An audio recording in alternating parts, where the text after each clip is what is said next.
apparently fitted with a diesel engine that can cheat on emissions tests. This is really, really, really bad news for Volkswagen.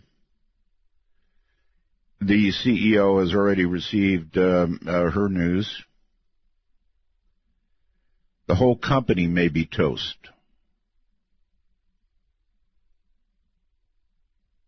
Kind of a shame, huh?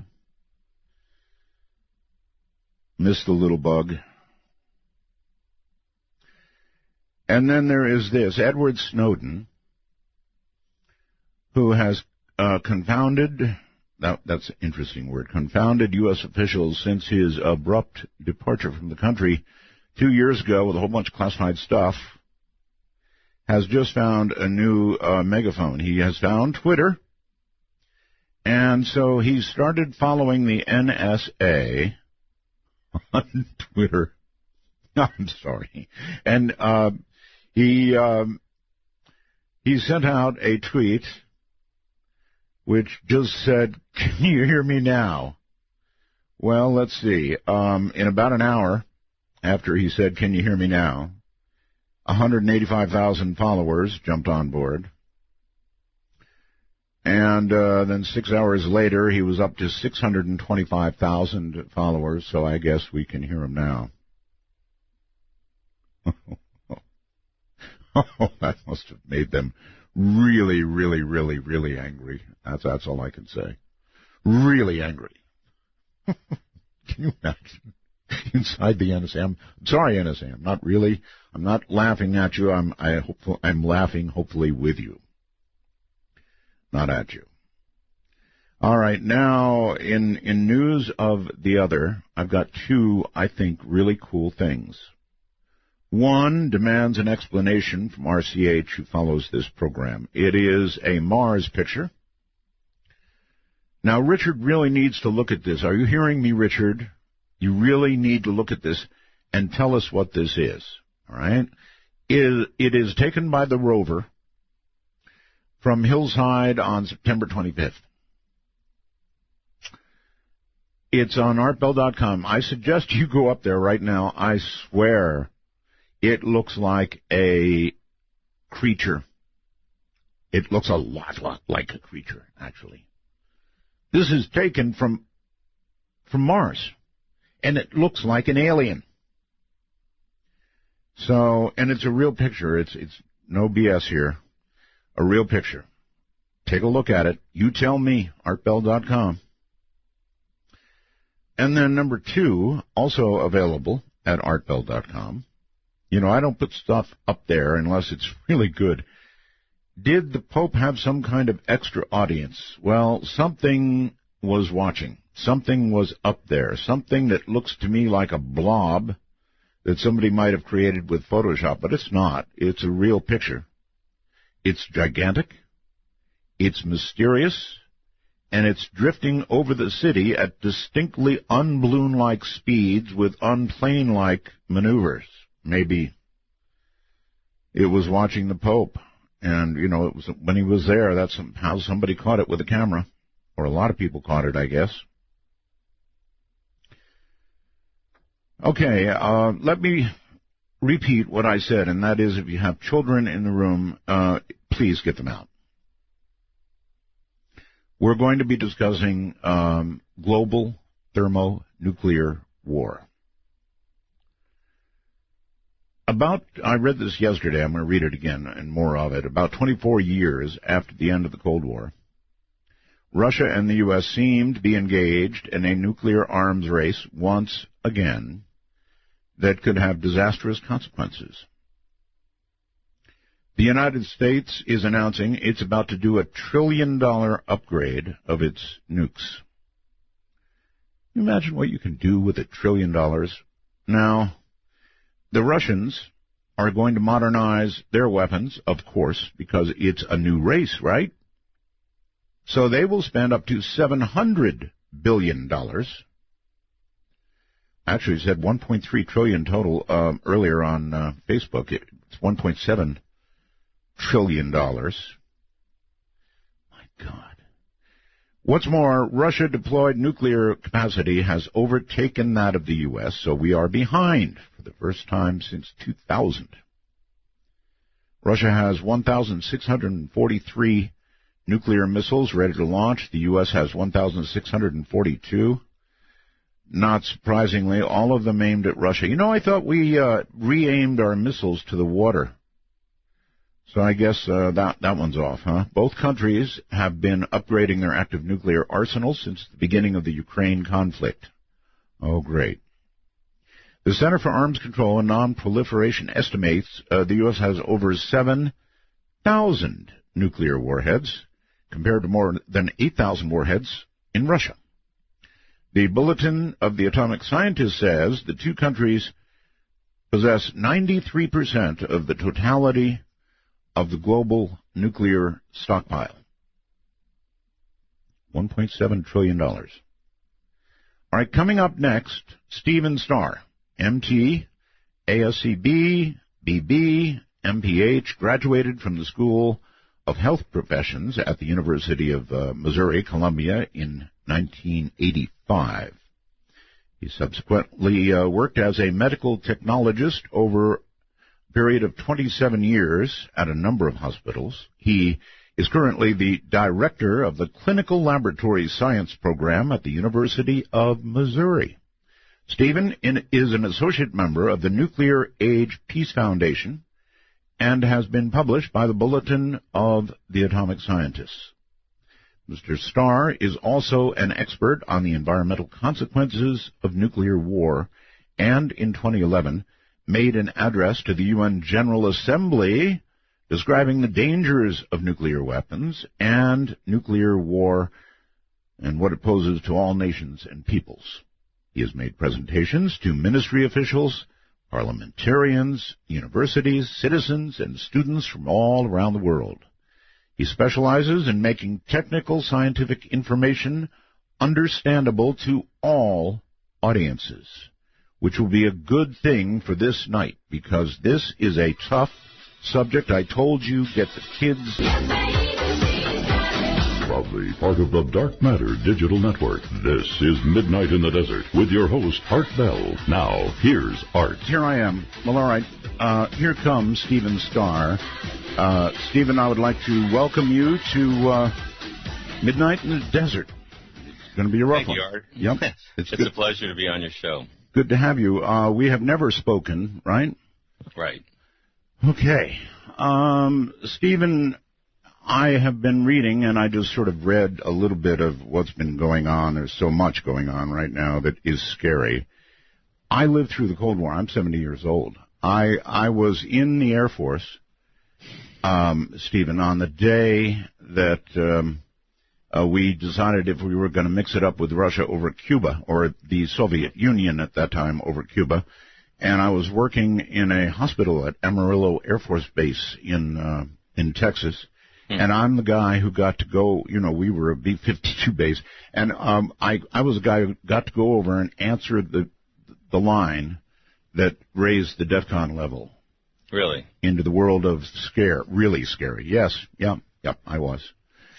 Well, I was doing duck and cover drills at the elementary school in St. Louis County where I lived. Really? Yeah. Okay. And I think that actually left a big impression on me. It had an effect that kind of partially led me to where I am today. I remember seeing that phone ring, and, of course, I was aware of the ongoing crisis, you know, with Cuba. It was, you couldn't avoid it. It was everywhere. But when that phone went, and, boy, you really know it when it goes, my blood just ran cold. I thought, this is it. Well, it almost was, and, you know, frankly, it was a miracle that it wasn't. And again, it's a miracle that there hasn't been a nuclear detonation somewhere, or a nuclear war for that matter, since 1960s. We've had plenty of opportunities for that. We have, and I guess we've probably been closer than we know, or that, you know, the public knows. We remain closer than the public knows. You know, there's still almost 2,000 launch-ready nuclear-armed ballistic missiles that the U.S. and Russia have that in the course of this conversation could be launched. It only less than 2 minutes for them to be launched and to be on their way. And they would be here how quickly? If they're launched from a submarine off the coast of the U.S. or off of Russia, then it would take 9 to 10 minutes. Otherwise, from the Montana or the Ural Mountains, it takes about 30 minutes for them to make their flight. Mm-hmm. The Russians are saying they now have technology that would make it impossible for us to intercept their ICBM should a war begin. Do you believe them? Well, I don't want to test it. No. I think each side, we have our ballistic missile defense system that's being deployed through NATO, and there's a lot of evidence that it may not work as advertised unless you perhaps switch out the kinetic warheads for nuclear warheads, which is something that's not discussed but is considered by Russian war planners. So, but all these things are really they're all being done in the process of ignoring the scientific predictions of the existential threat of nuclear war. So I take it that if you replace a kinetic weapon with a nuclear warhead, then you only have to be close. Yes, that's right. The kinetic warheads, they call them hit to kill. These things go about 17,000 miles per hour. So it's like hitting a bullet with a bullet, but if you swap that out for a nuclear detonation, then you expand your kill radius to the point where, it's more like 1 or 2 kilometers or a mile or so. But I've talked to Dr. Ted Postul, who's written about this. He's at MIT, and he said that there's always a countermeasure available. The warheads have decoys included with them these days, both U.S. and Russian warheads. You could probably spread the decoys out further.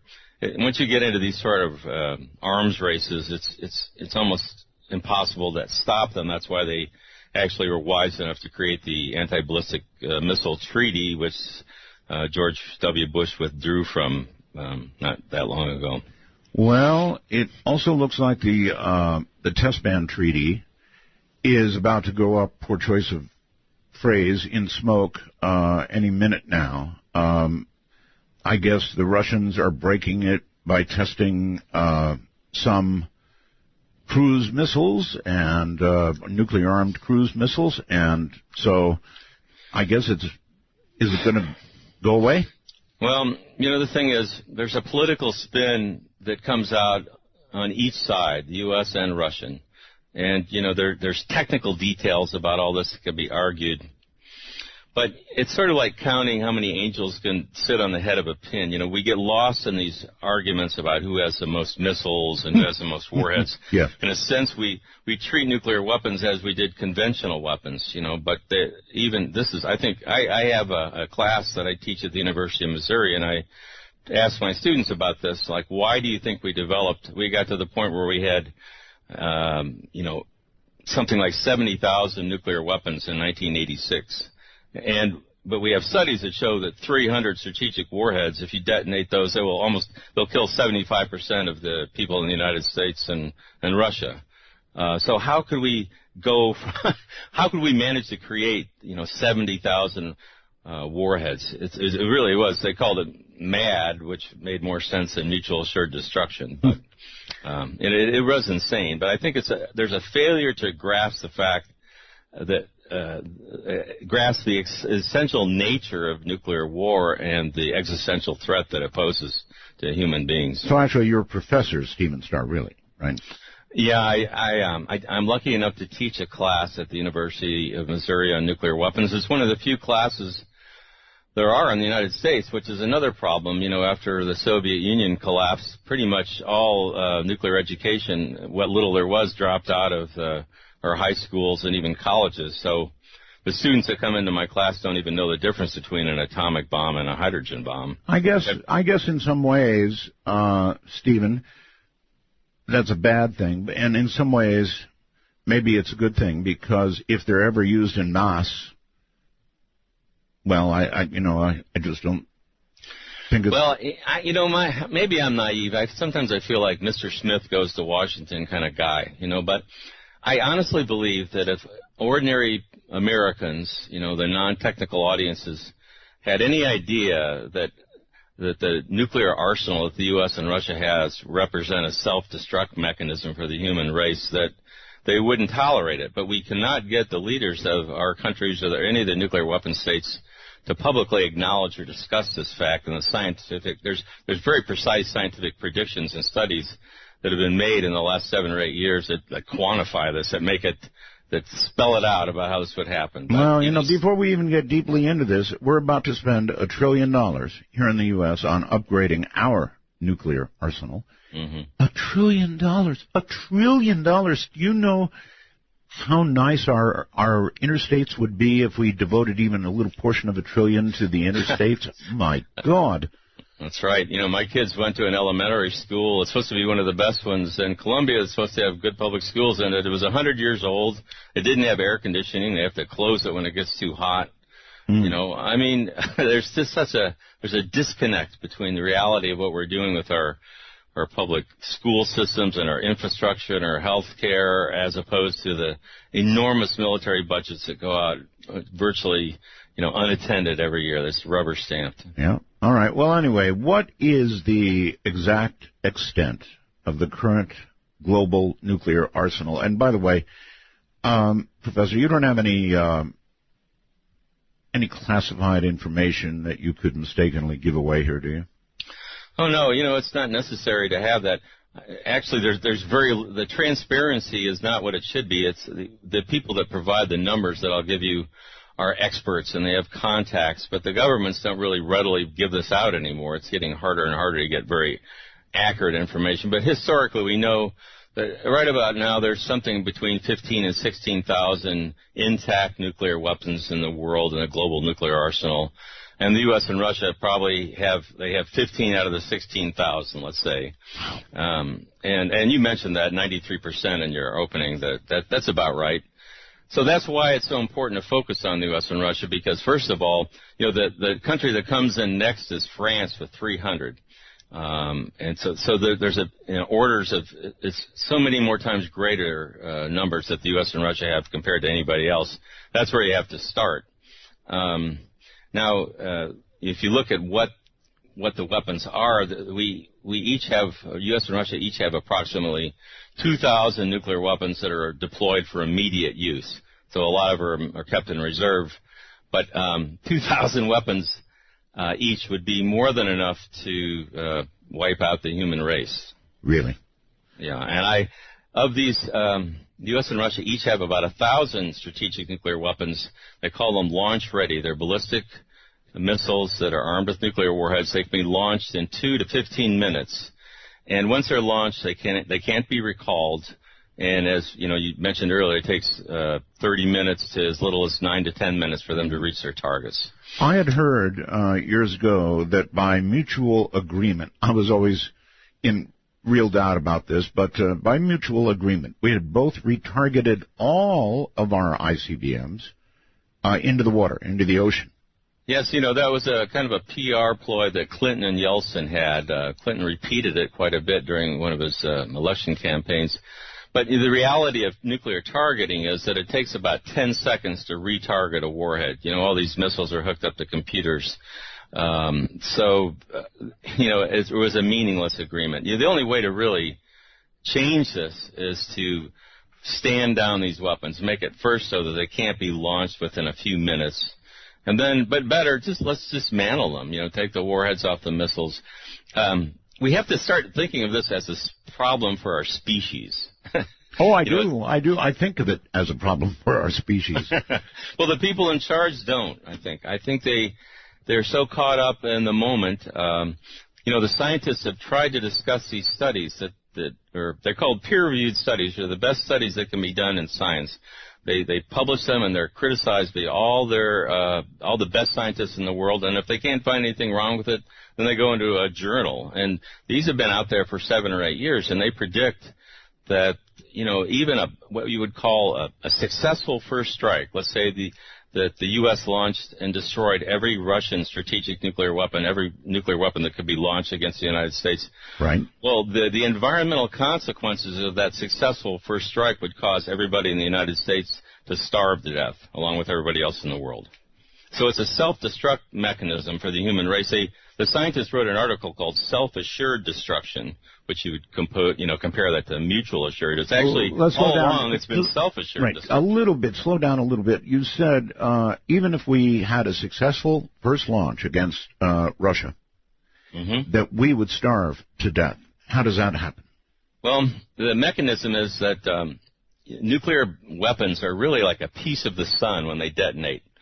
And this goes for the bomb that destroyed Hiroshima, which was 15,000 tons of TNT explosive equivalent, to average, say, Russian strategic warhead that has 800,000 tons of TNT. That's what's normal today.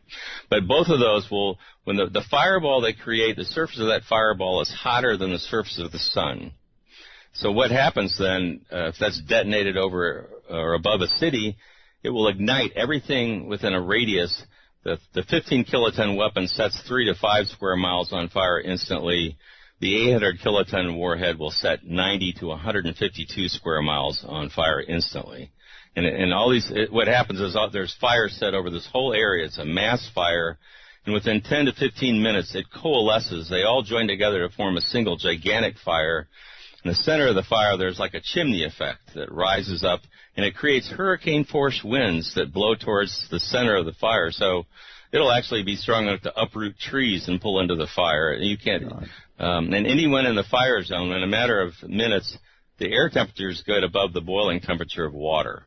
We first saw a mass fire like this in Dresden and Hamburg and Stuttgart during World War II when the British firebombed the German cities. Oh, yes. They weren't even able to go into those cities for quite a few days in tracked vehicles. It was too hot. And even anybody that was in a deep shelter suffocated or baked, basically. It's horrible, but it's true. And so we firebombed Tokyo, for example, with conventional, fire bombs like napalm. 100,000 Japanese died in that raid. And then we went on to Hiroshima and Nagasaki. Mm-hmm. So we basically crossed the moral threshold for blowing up, burning cities up. But so if you think about what a nuclear war is, if you think of like one 800 kiloton warhead with 150 square miles on fire, then you multiply that times hundreds or thousands, all within an hour space of time. All those fires create enormous amounts of smoke and soot. The scientists have predicted that a U.S.-Russian strategic nuclear war would produce somewhere between 50 and 180 million tons of smoke. And this smoke will quickly rise above cloud level, which means it can't be rained out. And once it gets into the stratosphere, there are high winds. In a matter of 10 to 14 days, that smoke will completely encircle the Earth and engulf the Earth in a global stratospheric smoke layer. And this layer will do two things. Basically, it absorbs and blocks the sunlight. By absorbing it, it heats up the stratosphere, which destroys the protective ozone layer. And by blocking that sun, it prevents warming sunlight from reaching the surface of the Earth. And that, in a matter of a week, will produce temperatures colder than they were at the height of the last ice age 18,000 years ago. And the end result is that for 1 to 3 years, the temperatures in central North America and Eurasia will be below freezing every day. All summer. Yeah, all year, every single day of the year, it'll stay cold for so long that will eliminate growing seasons for at least 10 years, maybe 20. All right, let's back up just a little bit. You said if both arsenals were used. Let's say we just surprised Russia and decapitated them only, and they didn't have an opportunity really to strike back at us. What have you got then? Do we still have, because you were describing nuclear winter, right? Yes. And we would still have nuclear winter. There might be, let's just say there's 50 million tons of smoke instead of 180 million. Right. It doesn't matter. It's still going to be below freezing every day for at least a year, and there won't be any growing seasons for a comes around, taking you from today into tomorrow. This is Midnight in the Desert with Art Bell. To call the show, dial 1-952-CALL-ART. That's 1-952-225-5278. Don't call yet. Phones are not open yet. My guest is Professor Stephen Starr, and we are discussing nuclear war, global thermonuclear war. And so let's get back to it. Professor, let's go back for a second. I hate to do this, but a little more education on the size of these things. The one dropped on Hiroshima and Nagasaki. What was it, little man, big boy? Let's see. It was Fat Man was Nagasaki, Man, and that's right. Little Boy was Hiroshima. There you go. And the Hiroshima bomb is estimated. There's different estimates, but let's just say 15,000 tons of TNT explosive equivalent. They have to compare it to something, so they compare it to TNT. But a nuclear detonation is really different, fundamentally different than a high explosive chemical detonation, for a couple of reasons. The stellar temperatures it produces, literally a couple 100 million degrees centigrade at the instant of detonation at the center of the fireball. So in other words, that's actually not then a completely accurate description of the power of the weapon at all. Right. There's an article on my website by Professor Lynn Eden called City on Fire. She points out that the U.S. military has significantly underestimated the destructive capabilities of their own nuclear weapons because they don't really consider thermal effects or the effects of fire, which I was describing earlier. Yes. But you asked about the explosive power. So it's 15,000 tons of TNT, and when that's detonated, it will ignite fires simultaneously over an area of about 3 to 5 square miles. And that's opposed to the modern, they call them strategic nuclear weapons. These are the weapons that are possessed by the 5 recognized nuclear weapon states. But the smallest, I hate to use the word small, but the smallest yield or explosive power of a strategic weapon is 100,000 tons of TNT. And U.S. ICBMs usually have somewhere between 300,000 tons of TNT to 475,000 tons of TNT. The Russian ones are generally a little bit bigger. They're about 800,000 tons of TNT. Our bombers, our nuclear bombers can carry a nuclear gravity bomb, the B-83, that has 1.3 million tons of TNT explosive power. Excuse me? Yeah. Well, they call those megatons. The kilotons means 1,000 tons, so 15 kilotons, Hiroshima. After hydrogen bombs were invented in the early 1950s, it wasn't all that long before American bombers were carrying multi-megaton weapons around. That was, you probably remember, in the 60s, the 70s, the 80s, the average warhead size, is usually 2 or 3 million tons of TNT. And China still has, I think their warheads are believed to be about 3 million tons of TNT explosive power. They don't have a lot of missiles that can hit the U.S., but they have some. And they're just like every other nuclear weapon state, they're modernizing their arsenals. So, just a little bit of trivia, if there is such thing in this subject. I believe that we accidentally dropped 2 nuclear weapons on North Carolina. Mm-hmm. And there was an accident, a B-52. Yes. What the end result was, they back then they carried these multi-megaton gravity bombs, right. And a couple of them got loose and went down. They have what they call permissive action links. They're basically a safety device that are built into each weapon, at least the United States has, right. And they have to be triggered sequentially in order for the bomb to go off. There's usually like a series of, say, 6 or 7, and on one of the bombs, there was only one left. All the others had been triggered, so we would have had probably... we would have had millions of tons of explosive power going off there. The fallout would have gone all the way to New York City. It probably would have killed most of the people in North Carolina, I would guess. One more 5-volt little signal, and it would have been as you described. Right. And, there's other accidents that we don't know about. Well, before we leave that one, what I heard was that they retrieved one of those weapons, mm-hmm. and one of them... they didn't. There actually is one that is in the ocean off the coast, and I don't really find that very reassuring. No. If you know about World War I, they're still digging up artillery shells that they're corroded on the outside, but they're fine on the inside. Mm-hmm. Right. So I don't know, but I mean, there are nuclear bombs scattered around the bottom of the ocean. There have been some that have fallen off aircraft carriers off the coast of Japan that rolled off the deck. It's a hell of a mess, really. Yes. All right. So we have hydrogen bombs now, and these are the ones, for example, like the B-83, right? That would be a hydrogen bomb with yields up to, 1.3 million tons? Yes. The design of nuclear weapons, so the difference between the atomic bomb, then they came up with a hydrogen bomb, and the first hydrogen bombs were enormous, and they stayed that way for a long time. In the 1980s and 90s, they actually started making them smaller in explosive power, but this was primarily because they were able to put them on the top of ballistic missiles, and they came up with multiple independently targeted reentry vehicles. So you can put, say, 10 warheads on one missile. Right.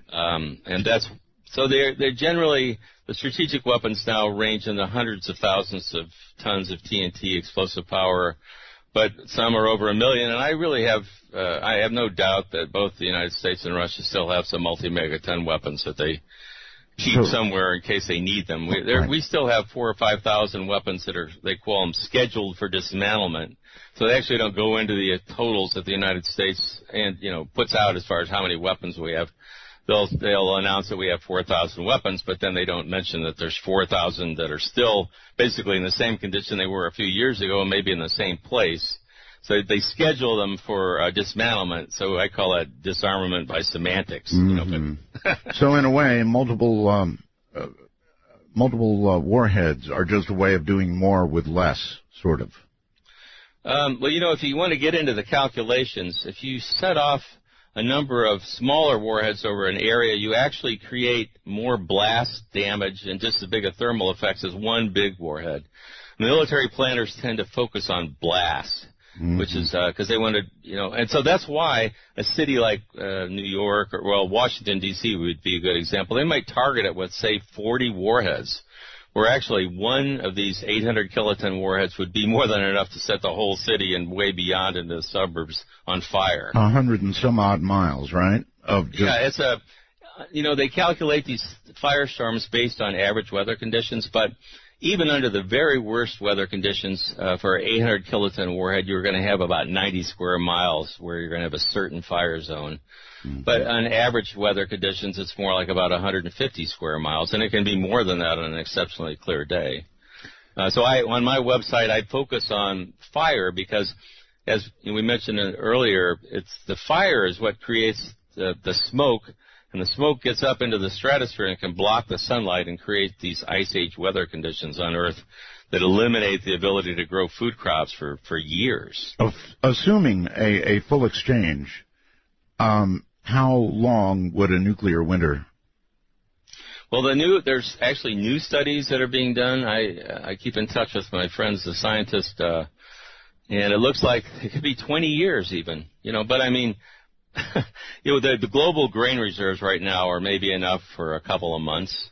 But you mentioned, I think at some point, India and Pakistan. Well, they have a big nuclear arms race going on there now. But what they produce initially, at least, are atomic bomb-sized weapons. They have about 200 operational atomic bombs, the 15 kiloton or 15,000 ton size. So the scientists did a study on a war with 100 of those being detonated in their cities. Right. And they found, they predicted about 5 million tons of smoke would get into the stratosphere.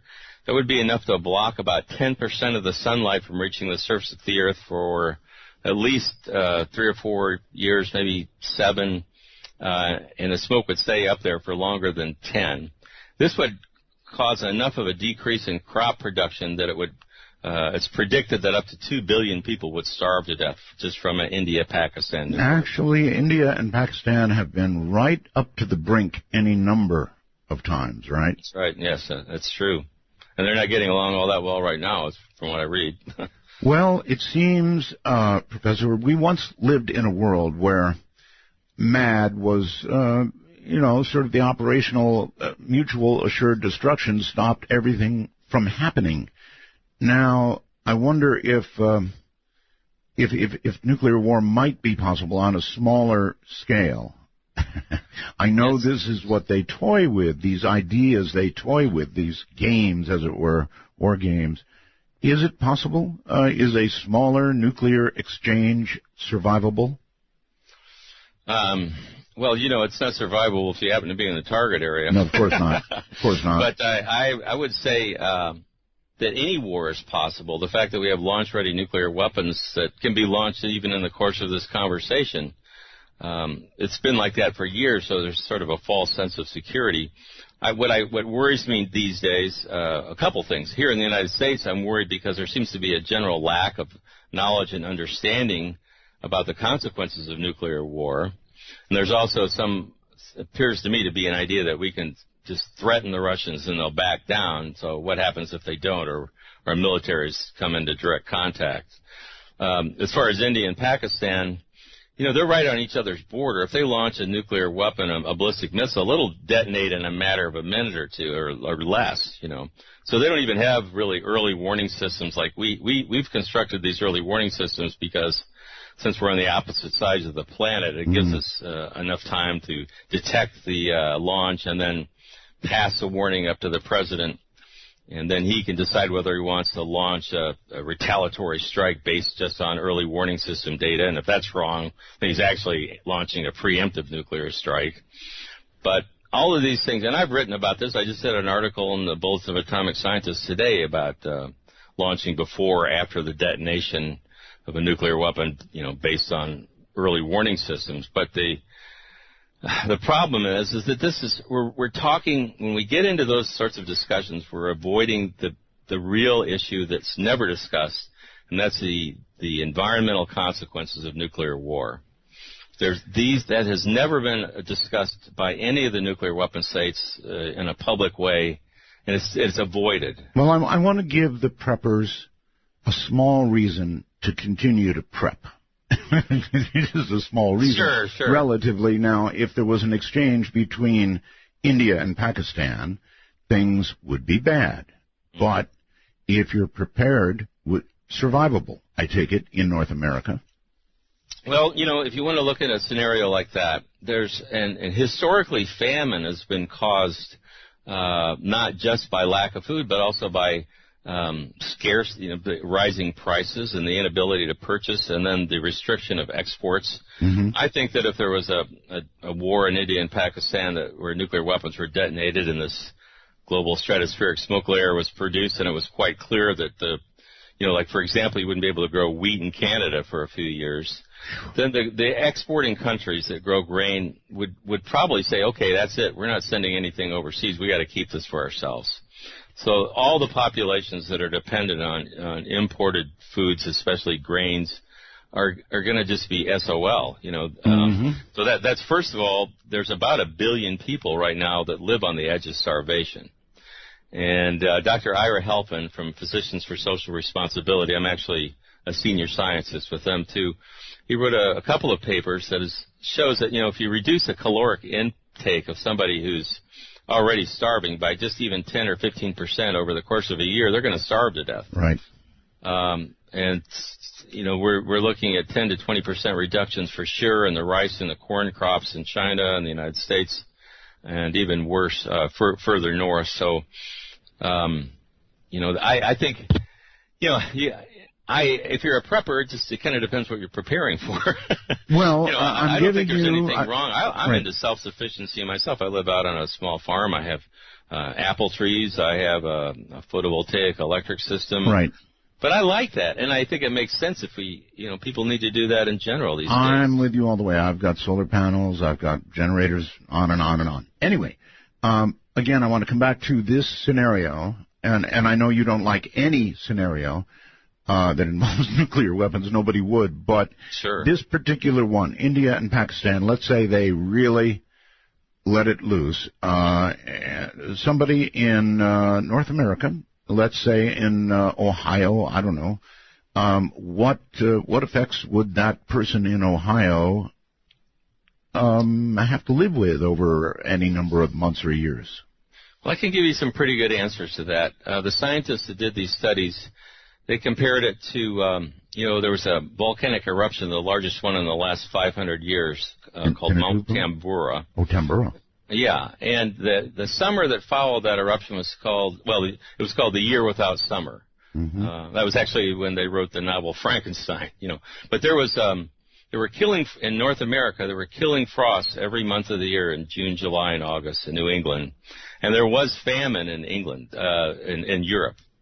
There wasn't much of a density of population in the United States, and there was enough wildlife and everything. I don't think there was famine here, but what we would, so they predict that the cold that would follow the sort of war that you're describing between India and Pakistan would actually be twice as cold. It would be colder than it's been in the last 1,000 years, would be the average surface temperatures. And that's quite cold. So, wait a minute. I'm in Ohio. How am I doing? Well, you're gonna have a really severe winter. As far as food, well, who knows? The United States, a lot of things have changed here in the last 10 or 20 or 30 years, and we're really dependent on so many different types of imports that would have been sort of a joke if we thought about it, in the 1970s and 60s. Right. I don't know. Our whole infrastructure is very fragile in terms of there's a couple days worth of food, maybe a week's worth at the most in our grocery stores. That's true. If something breaks down under those circumstances, then we're going to be in trouble. I don't know. I don't think it's going to be below freezing every day here. It's not going to be that cold. It's not going to be literally like colder than Ice Age weather, but it's going to be damn cold, and I suspect food's going to be scarce. And but when you get into a situation with nuclear war and global famine, I think that just totally destabilizes the international relations, and who knows what that would lead to. So when you try to make predictions on that, it's kind of that's another conversation. But I mean, if I'm in Ohio and I'm a prepper, I probably would survive the effects of that, or yeah, I would, as long as it doesn't lead to a larger nuclear war. But you might want to have a fair amount of food on hand, like the Mennonites or the Amish, and keep a year's worth of food. That's not a bad idea. What about the radiation, Professor? Well, radiation is something that it's funny because I don't talk about it quite so much because once you can kill everybody with the climatic consequences with cold where you can't grow food, but radiation is a big that's sort of it's almost, you could do a whole show on that. It depends on what gets targeted in a nuclear war. Our nuclear power plants now, we have over 100 in the United States, and on site they store about 5 to 10 sets of used fuel rods that they've been removed over the cores. Yes. And these, they call them spent fuel pools. They're like swimming pools where they keep they have to be kept underwater because of the intense radioactivity, which also produces a lot of heat that has to be removed. Prepper, if I've got food, it's going to get cold, and I know that people like you who speak in front of whoever it would be, don't even like to talk about nuclear exchanges that would be survivable because you don't want them at all, right? Well, there's a lot of truth in that. Yes. Part of it is because, I have a habit of trying not to make predictions if I'm not, it's a scientific approach where you don't say what you can't prove. But, right. I think your description of what the post-war scenario is like is accurate. And, I think it would be a nightmare. It would be really cold, and it wouldn't just be for a year. It would be like 10 years without summer almost. It'd be colder than it's been in the last 1,000 years. And now this is only India and Pakistan, right? Right. And that 100 atomic bombs that were detonated in that war have about, maybe even less than 1% of the explosive power of the weapons that the United States and Russia have. I know. Ready to launch, and it only takes 2 to 15 minutes. Well, we once, Professor, lived in an era where MAD was operational. It was just suicide to even consider it. But now we've got countries like North Korea. North Korea is interesting because they probably are suicidal, or at least the leadership may well be suicidal. And so we can't depend on good old MAD so much anymore, can we? Right. Well, it wouldn't be a mutual assured destruction in their case because they have like 10 atomic bombs or so. But, you know, at the moment. Yeah, but all these arsenals are getting bigger. Even India and Pakistan, at some point, are going to start producing, thermonuclear weapons, strategic nuclear weapons, instead of just atomic bombs. So, you know, there's got to be a point where people. Well, actually, there is a point. There's a thing called the Austrian Pledge. There was a meeting in Austria, and 113 nations have signed this request. They're trying to get a conference together, but they're calling for the banning of nuclear weapons in the same way that chemical and biological weapons would be banned. And then after a ban, of course, there'd be an elimination. Guess what? Guess who's against that? The 5 nuclear weapon states. Mm-hmm. Of course. You know, they say, oh, no, this is, we don't need that. This is disruptive of our process. You know, we want to stick with the non-proliferation treaty, because that's doing just fine. But, you know, it's been 50 years since that was signed, and it doesn't take, you know, a rocket scientist to see that the nuclear weapon states are busy modernizing their arsenals, just as you mentioned, you know, $1 trillion to build, we're rebuilding our entire nuclear weapons manufacturing complex in the United States is what's going to happen. In Kansas City here in Missouri, they just are finishing this gigantic, $100 million going into a facility that builds all the non-nuclear components, but that's about 80% of the bomb. And it was the biggest construction project in Missouri. And I thought, you know, there's really something wrong with our society when when our biggest project is to build a new nuclear weapons plant. You know, Back to Pakistan for a moment. Right. India and Pakistan. Assuming they had a full exchange, little me in Ohio. Radiation. We didn't really get there. I started talking about nuclear power plants in the U.S. and maybe I really wasn't answering your question there. As far as the radiation from that exchange, I think there would be a lot of it. If you detonate a weapon on the surface as opposed to into the air, you get like a really nasty fallout. But what happens there is those sorts of the fallout from that, it gets rained out and spread more regionally than globally. Okay. You have to have about 100 kiloton weapon for the fireball to go above the troposphere, or where the weather takes place, up into the stratosphere, where it's above cloud level and it can't get rained out. That's where the term fallout came from. When we had all these big, in the South Pacific, we detonated all those hydrogen bombs, and they were enormous. The largest one was 15 million tons of TNT. Wow. And so those fireballs went into the stratosphere, and it only takes about 2 weeks for the wind to blow it all the way around the planet. When you have a nuclear detonation, you create literally hundreds of different types of radioactive isotopes or elements. But most of them have very short, they self-destruct in a very short matter of time. They call it a half-life.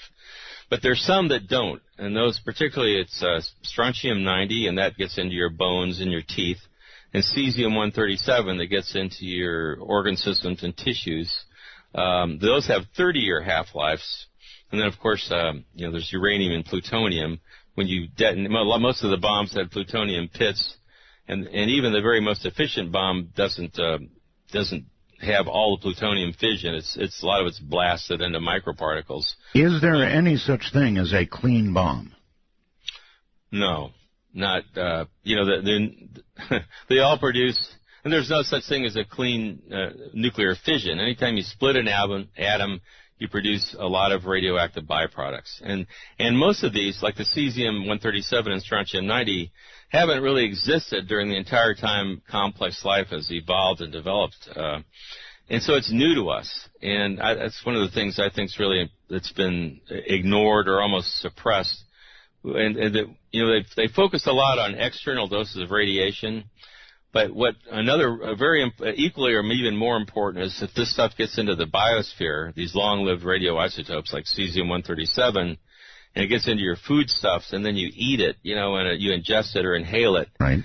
It can have a it causes other diseases besides radiation, besides leukemia and cancer. I spent a year helping to translate a study that was done in Belarus, that was done after the Chernobyl nuclear power plant blew up. Oh, yes. And about 25% of Belarus was seriously contaminated, and the most predominant radioisotope is cesium-137, and it gets into everything. It got into, like, even the wood, when they burn firewood for heating and cooking, it turns their chimneys into like small nuclear reactors, you know. And but the children there are really sick. Only less than 10% of the children in these contaminated areas are considered to be healthy. And the study that I got translated was done over a 9-year period. They examined 100,000 children, and they did thousands of human tissue samples done from autopsies of children and infants that had died in these areas. And they found that the cesium concentrates in the endocrine tissues as well as the heart, the pancreas, the spleen. And this led to all sorts of problems like heart attack, stroke, hypertension. They call it Chernobyl heart. It's something that these kids have that if they don't have an operation, they die. My and goodness. But you know, after the scientist made this presentation, he went home and he presented to the parliament in Belarus. He went home. The police came and kicked his door in. They arrested him. They went to his medical institute and destroyed all his archived slides and samples from 9 years' worth of research, and they put him in a prison camp for 6 years. So this information hasn't been made public. You know, I presented it at the New York Academy of Medicine about a little over a year ago, and but you know, if you go to the EPA website and you look at cesium-137, they say it's uniformly distributed in the body. Well, it's not true, but you know, again, the nuclear industry has so much influence and power that they dispute all of this, of course, and they say the sort of doses that these children are exposed to pose no threat to human health. So there's a real fundamental argument going on here. But these are the health physicists that are trained by the nuclear industry. They have their own safety standards they develop. And these health physicists actually aren't doctors. They have no real training in medicine. But they dispute what the scientists and the doctors are saying. I see. Well, the recent nuclear accident in Japan, yes, I believe there was some 137 distributed to some fairly wide degree. Right. That was what my presentation at the New York Academy of Medicine was about, was the massive contamination of Japan with cesium-137. What are going to be the effects downline of that? Well, the nuclear industry will tell you none. They'll say, oh, there's nothing, no big deal, and you know they still have an area that's an exclusion zone. But they say, well, we're opening that up. They're trying to make it scrape off enough dirt so people can drive into these cities that they wash the roofs off on and pretend like it's safe. But I don't think we know. You know, that's the worst thing about all this. All the atmospheric weapons tests. You know, we detonated 100 atomic bombs in the deserts of New Mexico. And I honestly think that's the largest environmental disaster in American history. They kept all the fallout secret from people. They didn't even know what was happening. But so all of the combination of that has raised the amounts of ionizing radiation to much higher than, you know, there really wasn't background levels until we started detonating nuclear weapons. And we don't know what the long-term genetic consequences of this stuff is. Okay. And I think that it could lead to all sorts of genetic diseases that, you know, maybe are just starting to appear now. Sure. I get computer messages as we do the program. Mark asks, could you please ask about the effects and even explain, if you can, a neutron bomb, a neutron weapon? Sure. Well, it's designed, you know, neutrons are atomic particles that are found in the nucleus of the atom. And when atoms break apart or fission in a nuclear chain reaction, neutrons are, you know, sprayed out. So they have a weapon that's designed to sort of minimize the blast and maximize the radiation effects of neutrons. So it kills the people, but it doesn't destroy as much of the property as it would otherwise. But it's you know, it's certainly it's a weapon of mass destruction and a genocide, really. So. Well, I guess in a war that would be a big potential goal, wouldn't it? I mean, you want to destroy your enemy, but you want the physical assets if possible. Yeah, traditionally, that's what war is all about. You want to conquer the other country and take advantage of their wealth and their people. But that's a problem with nuclear war. Besides the fact that we'll all starve to death afterwards, the contamination and destruction from these weapons goes, beyond time and space. We're talking, it transcends. It'll last for centuries or millennia, and they really are. They're not precise weapons. If you look at the weapons that NATO has, for example, you were mentioning those in your introduction. I think yes. The B-61 bomb that the U.S. it's actually a new nuclear weapon that we're creating. It has they call it dial yield, a variable yield, where it goes from 300 tons or 0.3 kilotons of TNT up to 50,000 tons. There's different mods or models. There's some that actually go up to 170,000 tons. Wow. But these weapons, they're guided weapons, and so they can be used very precisely, but it makes them more what they would call usable. And so, therefore, it makes it more likely that they will be used. There's this whole psyche of, well, we have to have a credible threat. And in order to make our threat believable, we have to have weapons that it looks like we would use them. But, we're backing ourselves into a corner where someday, what happens if we do have to use them? Then you actually start a nuclear war. And if you're fighting with somebody that has nuclear weapons like Russia, they have plenty of, weapons like that, battlefield weapons they call them, or tactical, and they can respond in kind. And all the war games that were ever done with NATO, for example, during the Cold War, once they crossed, they called it the nuclear fire break. Once they went from using conventional high explosive weapons to nuclear, it was only a matter of time before it escalated into just a complete nuclear war, a holocaust. So how quickly our leaders know that. Yes, how quickly do you feel that threshold would be?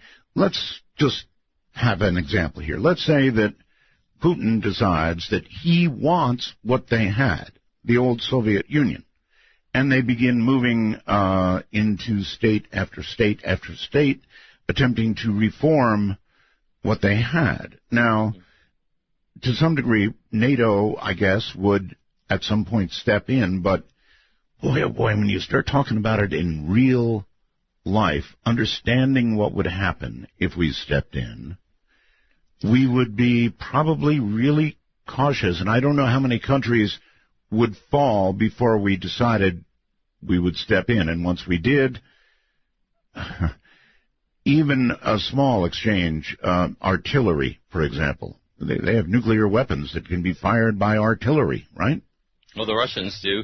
We did. I'm not sure if we still have those or not, but we certainly have plenty of what we would call tactical nuclear weapons. You don't even have to get to a situation where you're imagining that Russia would invade. The U.S. has moved something like 700 tanks. We're in the process of moving enough to arm a mechanized division to the Poland and the Baltic states. That's right. And what if Russia was doing that to the United States? What if they were moving a mechanized division to Mexico? How would we react? Putin's under a lot of pressure to react to these sorts of things. Mm-hmm. If you remember their Victory Day parade that they had, the 70th anniversary of them defeating the Nazis in World War II, and, the Western leaders and Obama decided not to go to Moscow, right? But at the same time, what was going on was in Estonia, NATO was having a war game with something like 15,000 troops and planes and tanks from 9 member states, which is 150 miles away from Russia's second largest city, St. Petersburg, right, which was called Leningrad in World War II, where they had 800,000 people die when the Nazis surrounded it. The Russians had 27 million people that died in World War II. We had 414,000 or something like that. So it's a big deal. When you start doing stuff on their border, I worry that when we pile up these forces, even in the Cold War, American forces were, the closest they were to Russia were in West Germany. They were never on the Russian border. So we're actually in a more dangerous situation now than we were then, in my opinion, in terms of military. I think the same. In a way, it's much more dangerous than it was then. Right. And then you throw in all of these other unknowns like, the Koreas. I'm not so sure about what's going to happen in the Middle East, but probably nothing good.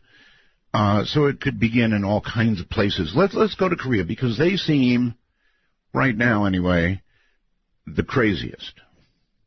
That leader over there, that little guy, is likely to decide that, okay, suicide it is.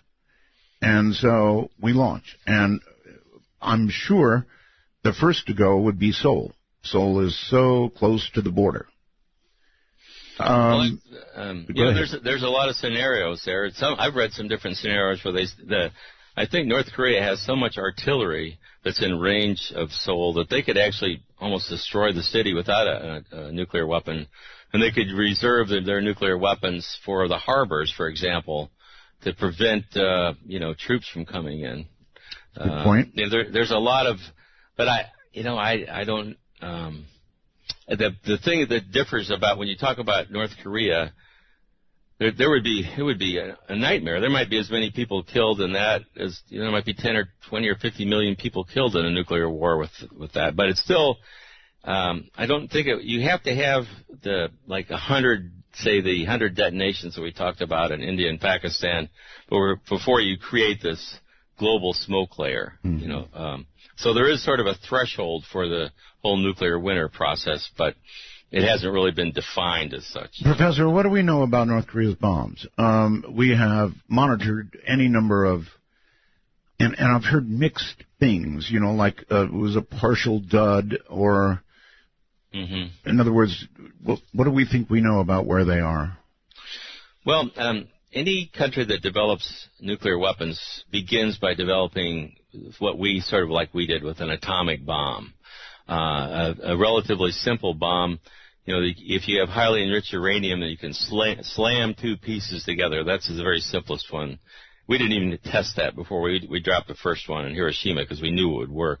If you make it from plutonium, which is what the North Koreans have done because they had a reactor and they irradiate the fuel rods, they produce the plutonium that way, they extract it. Then it's harder to make an atomic bomb from plutonium because because of the nature of plutonium, you have to implode it. That was an invention in the Manhattan Project. They actually had to create concentrically placed explosive charges on the exterior. They had something the size of, say, a grapefruit that they made into the size of a walnut by exploding everything on the outside, and then that creates fission. So that's why the North Koreans have to test their weapons to make sure they work. Do they work? Go ahead. I'm sorry. Do they work? Well, they do work. Although there's the first ones, if they don't produce a whole 15 kiloton detonation, maybe they produce 1 or 2 kilotons, and they call that a fizzle. It's still, but 1,000 tons of TNT going off in a city is certainly with radioactivity is not anything that would be a minor problem. But they don't. I think that it's quite clear that they have, the equivalent of atomic bombs now. None of both India, Pakistan, and North Korea, they all still have the sort of the atomic bomb type weapons. They haven't gotten to the hydrogen bomb or the thermonuclear weapons that have the 100 kiloton or megaton yields. But they may. I mean, it's just a matter of time, and that's one of the things that we have to come to grips with. Moreover, they are developing launch vehicles that are starting to be effective. Mm-hmm. So, I don't know. I've never tried to offer political solutions for a lot of problems.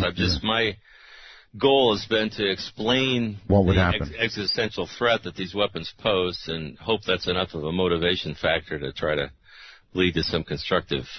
Okay, solutions. Professor, we just had a big brouhaha about Iran. Mm-hmm.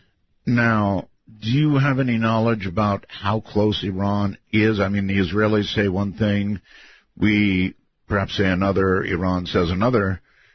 I wonder how close they really are to a nuclear weapon. Well, when you talk about building a nuclear weapon, there's a number of things that people don't usually appreciate. When you enrich uranium, which means that you're increasing the concentration of the isotope U-235, because that's only about 0.7% normal in the normal existing uranium. When you get up to a 20% enrichment, you actually can create, it's called weapons usable. You can make a weapon from that, but it's so big you couldn't make it into a bomb or put it on a missile. It's not what they call deliverable. Okay. So the process of weaponization, of getting higher enrichments, is how you move to make, a weapon or a warhead that you could put on a missile. I think that the impression I got is that Iran was fairly close to getting like a 20% enrichment on a lot of their uranium, but I don't, after that, it's just you read one report or another, like you said, you don't really know. I heard they might have 1,000 centrifuges going, something like that. Mm-hmm. Yes, well, they create a cascade of centrifuges. In order to separate uranium-235 from 238, it's the same element, so you can't use a chemical process. So they make it into a gas, uranium hexafluoride, and then they spin the gas in a centrifuge. And so over time, the heavier isotope will sink further towards the bottom, and the lighter will rise to the top. And then they actually send this through a series of thousands of centrifuges.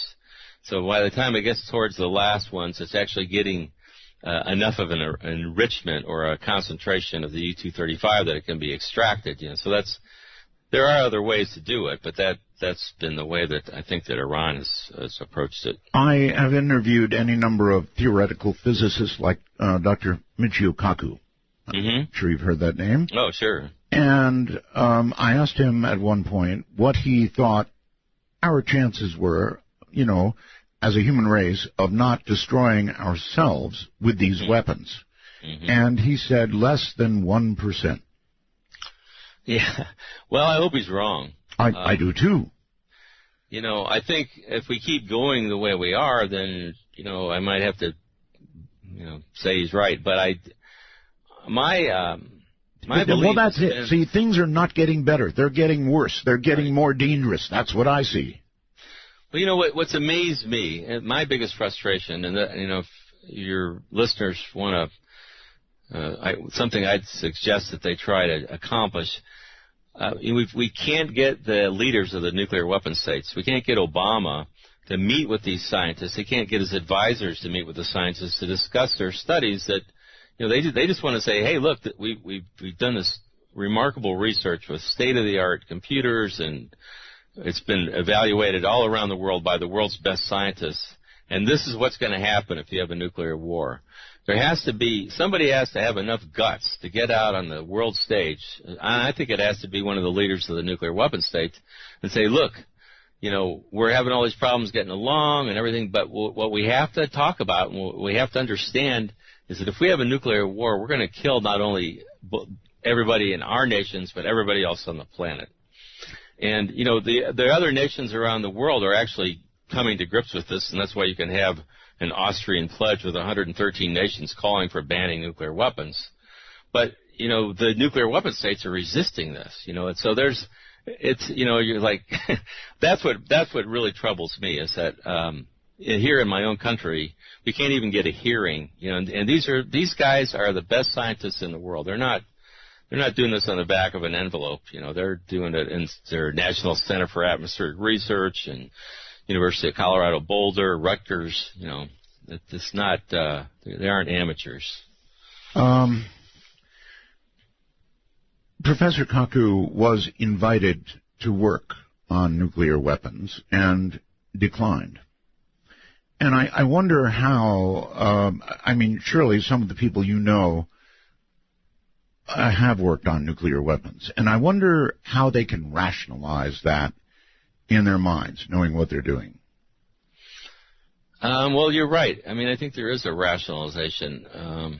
I can't really speak for anybody else. I was a nuclear engineer when I first went into school, but I sort of had a process of realization where I thought, I don't want to do that. It was a long time ago, admittedly, back in the 70s, when they were pretty much stopping building reactors, and it looked like, but regardless, I looked at the problems of nuclear waste and the nuclear weapons, and it just didn't feel right. So I went into biological sciences, but I have some friends, like you said. I've got a good friend, Greg Mello, out in New Mexico, and they have a Los Alamos study group. Yes. And he, he talks to a lot of the people that work there, and the weapons designers, and and these aren't like, I don't know. I don't consider them evil, bad people, but I do think that where do we? Somebody has to say this is enough. Somebody has to come to grips with the fact that we just can't keep doing this. Well, have you ever actually spoken to one of these men about the morality of what they're doing? Well, some of the people I have spoken to, there was a former commander of the Strategic Air Command, Lee Butler, and there's a few other military guys that I've met with that have all rejected nuclear weapons and nuclear war. And, some of them do it because they just say, well, there's no military utility in it. We can't use these weapons, because if we do, so just from that sort of pragmatic military viewpoint, they and the concern that they have is that the younger generations now are sort of becoming accustomed to them. They're not really. And when you think about it, too, Professor, we're at a break point. I'm sorry. Okay, sure, and when we come back, I want to talk about our. From the high desert and the great American Southwest, this is Midnight in the Desert, exclusively on the Dark Matter Digital Network. To call the show, dial 1-952-CALL-ART. That's 1-952-225-5278. Not yet. My guest is Professor Stephen Starr, and a lot of people are asking, why would I do this show? And my answer is because nobody else will. I'm telling you, we have forgotten what little we knew about the effects of nuclear war, or perhaps never knew at all. So, Professor, welcome back. I was going to sort of jump ahead to if we do have a full exchange with Russia, something I consider really possible, unfortunately, either getting started by accident or on purpose. And we haven't even discussed the accident part of it. I want to get to that. But if we did have the full exchange, not that I guess we would be around to observe the effects, but what do the models say would happen to, to our atmosphere and the magnetic field that protects us anyway? Well, there's the models that I've been referring to primarily focus on what would happen as a result of the nuclear firestorms, that producing tens of billions of tons of smoke that rise above cloud level into the stratosphere, blocks sunlight, and it blocks 70% of the sunlight in the northern hemisphere for 10 years. So if you were standing in a field in Ohio, you were talking about Ohio earlier, and it was midday. It would be, if it was a little bit of a cloudy day, it would be about like standing outside at midnight on a full moon. That's how dark it would be. Wow. So that's why it would be below freezing every day for 1 to 3 years. I thought you were going to ask about electromagnetic pulse. I'll get to it. Yeah. I'm not quite sure. I don't know what the predictions are for the electromagnetic layer. The studies that I've looked at don't really consider that. But, the presentation I made at the New York Academy of Medicine this year, I did talk about what would happen if the grid went down for a long time and we had enough EMP from weapons that would cause all the nuclear power plants to melt down in the United States. So that could be something we might want to talk about. Yes, well, let's back into that. I'm well familiar with EMP at a small level. I'm a ham operator. I've got 13 towers up on my property. Oh, man. I know that when a storm comes over, I definitely feel the effects of EMP when I get close strikes. However, this is a whole different matter. Now, in order to disable North America, let's say, how many nuclear weapons detonated way up there would it take? Well, it really wouldn't take very many. I think that's part of the reason why they worry about nations getting any nuclear weapons. if you have a relatively high yield weapon, it can knock out tens of thousands of square miles worth of anything with a transistor in it would melt down basically the control panels at nuclear power plants. How high, Professor? Pardon me? How high? I think that they would detonate those several hundred miles high. They have, I'm sure they figured all this out. The Russians actually tested. We did a few tests ourselves before they had the atmospheric test ban treaty. They detonated one over the Pacific and it knocked out the power in Honolulu. There was a study that was done about electromagnetic pulse, congressional study, and I got a copy of it, but I don't know if they had a classified version or not. But I was really very disappointed to see that they didn't address what would happen in nuclear power plants. And so what I did talk, Arnie Gunderson, I bet he's like really he's a nuclear engineer that really knows his stuff. Yes, sir. I've talked to him about it. He said that one high-altitude nuclear detonation over the east coast of the United States could knock out like 60 nuclear power plants. And what would happen was that the reactors would melt down, and then also the spent fuel pools that I'd mentioned earlier that have 5 to 10 times more radioactivity, long-lived radioactivity than the cores do, they would boil off. Once the cooling stops, the water heats up and will boil, and when it gets down to the point where the rods are exposed to steam or air, then those rods will rupture, and if they've been removed recently enough from the reactor core, they'll burn. Right. And that would release an enormous amount of radioactivity. Just one, nuclear power plants produce a lot more of the long-lived isotopes than nuclear detonations do.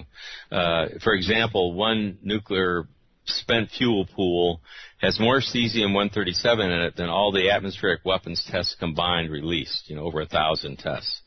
And so, and we have 100 of those pools scattered around the United States. When I did my studies on this, I was looking at there's an exclusion map around the destroyed Chernobyl power plant. There's about 1,100 square miles where they call it a radioactive exclusion zone where people aren't allowed to live. Mm-hmm. And when I was looking at the map one day, I realized that the key for that map was based on how much cesium-137 was in the soil. And they described that in terms of becquerels, and I'm not going to give, but what it amounted to was that about 1.2 grams of cesium-137 contain enough radioactivity to make a square mile uninhabitable for a couple centuries. Wow. An American dime weighs, just 2 or 3 grams. I think it's 2.7 grams. So less than half the weight of a dime of cesium-137. If you make it into an aerosol or a smoke and spread it over a square mile, you can't live there for 100 years. My God. And so the average spent fuel pool in the United States has close to 2,000 pounds of cesium-137 in each pool. So, and see, cesium is it's a very volatile element. It's almost like mercury. So around 700 degrees, it actually turns into a gas. And, these rods are hot. The reason they're so radioactive, the radioactivity creates heat. And if they lose the cooling and they're exposed to air, once they get up to about 700 degrees, the cesium inside the rod becomes a gas and starts to expand. It'll cause the rod to rupture. And that's why, like at Fukushima, for example, so much cesium was released, because when all those fuel rods, the reactors melted down, it released all the cesium. It went up into the air, and the winds blew it around, and then it rained out. And so there's... So you're telling me it would take only one large bomb over the East Coast, mm-hmm. and all our plants would melt down. And there'd be 50 or 60 plants that could melt down just from one bomb. Might be academic, because at that point, we would consider that to be an act of war, and we would be in a nuclear conflict almost instantly, wouldn't we? I guess so. There's, I assume that with a weapon like that, they could track it, Oh, yes. But there's, just as an aside, too, I'd like to point out to your listeners that a huge solar flare, like the one they had in 1849, I think was a Carrington event, if we had anything similar to that today, it would destroy all the really large transformers around the United States that support the grid, and the grid would be down for 6 months to, maybe a couple of years. Sure. So that's another issue with all these spent fuel pools. It's not nuclear war, but, it's something that we ought to worry about. So that's another reason why I'm not really a big fan of nuclear power. I see that my opinion, that's something that we need to address immediately. We have to get the spent fuel out of these swimming pools and into at least interim storage. Yeah, they want to move it a few miles from me if they can. I think they should put it in the basement of the White House, Yeah, well. Okay, well, maybe some people might resent that, but, it's always out of sight, out of mind. And there is a place, for example, in Finland, it's called Onkalo, where they're building the only real scientific approach to nuclear waste storage. It's about 7 miles deep. It's going to take them over a century to build it. It's enough to store the waste from 4 or 5 nuclear reactors. There's a movie called Into Eternity that your listeners might want to watch on YouTube, and that's what's really amazing about that is it gets you start to think about how long the stuff has to be isolated from the biosphere. We're talking like 1 million years, so that's. I don't think we should make any industrial toxins that last that long, that are that toxic at an atomic or molecular level. So, if you have an accident at a wind tower, for wind energy, it might kill a couple of towers if the turbine, or a couple of cows if the tower falls over, but we don't have to worry about evacuating the entire state. Well, I understand you're not really commenting on politics, but hasn't Fukushima essentially done the job for you and stopped it? You mean new plants? Well, I think what's happened is that nuclear power is just it's not economical. It's even gas-fired plants that they're building are more efficient and they make more money basically. So these older plants, they're starting to shut them down. I think the industry is dying. They keep trying to come up with new designs to convince everybody that it's safe. Safe. Are you there, Professor? I think we just lost him. I'm sorry. That was my fault. Can you hear me now? You are there. Okay. Let me use the opportunity to throw a question at you that has come in on the computer as well. Charles says, how many nuclear weapons are there in outer space? Well, if there are any, nobody admits to it.